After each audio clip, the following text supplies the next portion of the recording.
Katz and Cosby, entertaining and informative on the Red Apple Podcast Network.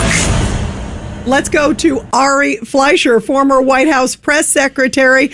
Ari, it's been an interesting day, but it's an interesting Democratic Party now. What do you make of where it's going?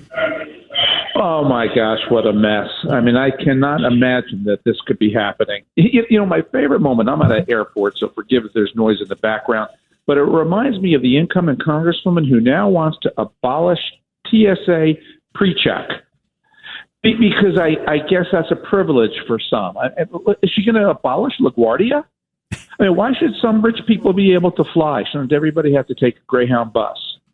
Where are we going? She wants to nationalize the airline industry. She wants a government takeover to seize the assets of the airlines.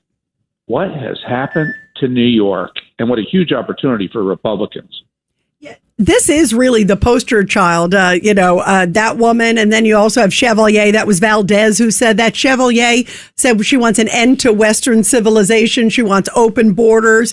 You got Brad Lander, who, has never seen anybody that he wants to keep, wants to deport in this country, no matter who they are. I'm looking at Ed Cox, who's with us, GOP chairman. Western civilization. Yeah, isn't that incredible? That's a direct quote, Ed. I wish the audience right now could see the chairman's face right now. He can't believe it. It is, but to Ari's point, it's a perfect ad. That's all. It's a perfect ad, Ed. Yeah, perfect. Yeah, absolutely. Yeah, they just gave the Republicans a gift. I mean, all you have to do is kind of keep playing it over and over again. That's exactly Do you remember it. when the president came to the Bronx and held a rally? And people were shocked at the number of people, black, Hispanic, low-income, people who came out, working-class people. Ruben Diaz ran the event. Wearing MAGA hats.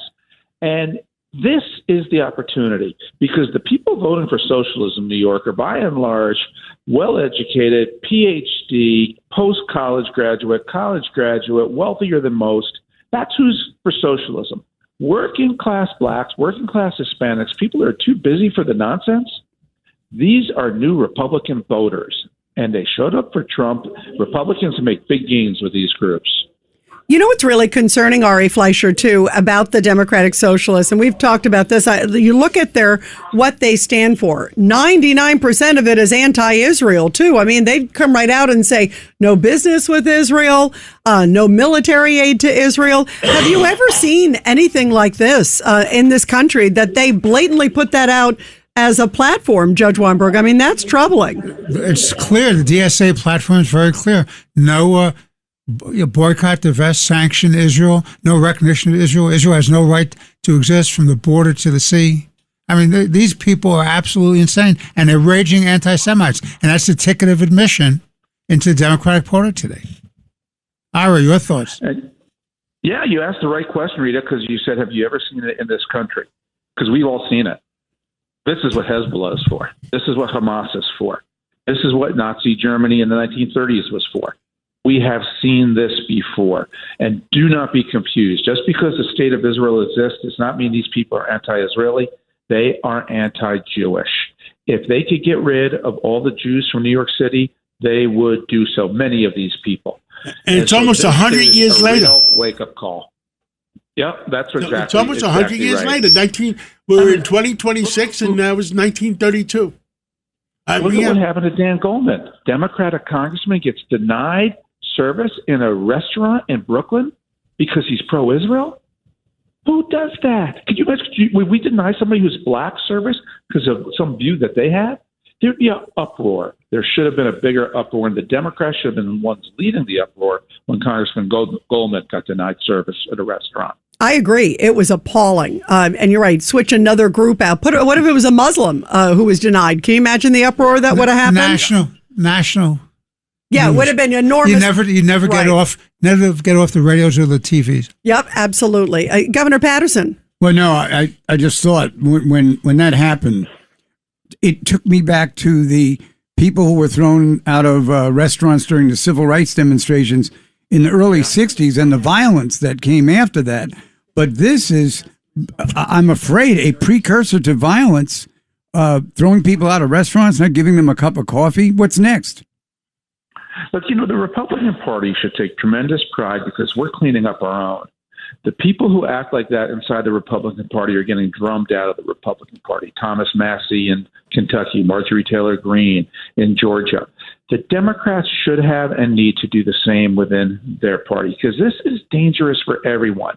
This began, if you remember, when Sarah Sanders, President Trump's press secretary, was denied service at a restaurant in 2018 in Lexington, Virginia. And the Democrats thought it was kind of cute. They thought it was good. She works for Trump. She didn't get served. They forced her out of the restaurant. She had it coming because she works for Trump. No. The answer then should have been Democrats to stand up and say, you can't do that. If you do it to one of us, you can do it to others of us. Absolutely. And now their chickens have come home to roost in Brooklyn, where it happened to a Democratic congressman. We all have to stand together.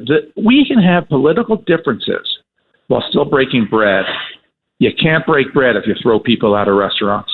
Yeah, it's shocking. I mean, to me, Ari, it's absolutely shocking. It's happening in 2026. And yet I also want to see the rest of the Democratic Party come out and condemn it. I mean, their silence really speaks volumes. I mean, even the mayor was asked about it, and he was like, it was kind of a non-answer, and that opens the door. And that's why you have to rise above. You have to still find your principles. As much as we're in a polarized era, this would have been the right thing for Democrats to have done in 2018 with Sarah Sanders. You notice it's Republicans now saying it about a Democratic congressman in New York. There's got to be times where we rise above. Yeah, good point. Ed Cox. So, Ari, what's the impact of all this craziness in the Democratic Party on the midterms? I'd love to hear your opinion. Well, it's going to boost Republicans. I mean, it gives Republicans a verifiable talking point that the crazy is taking control, and you can't let these people have power. And there will be enough centrist, independent Democrats who this will have some sway with. So in what's probably a difficult year for Republicans, this is a boost. And what do you think in the end? Does it really have a big impact that it will change the normal cycle? It has every potential to do so. Every Republican candidate everywhere in every state needs to be making these new Democrat New Yorkers the face of the party. And it's not just New York City. Philadelphia just elected a socialist. D.C. elected a socialist congressman. D.C. elected a socialist mayor. You may have an election in the House in next week in Colorado in which a socialist defeats a longtime Democrat in Denver. So it's not just New York City. It is increasingly the face of the Democratic Party. And every Republican everywhere needs to make these people the voice and the face of the Democrats. Yeah, 100%. I can see the ad all over again. The Americans will be horrified. Average common sense ones will be. Ari, thank you so much. We love having you. Thank you for joining us. We always appreciate your perspective so much. Thank you, guys. Thanks for having me. Thank you. Have a great flight. Thank you very much.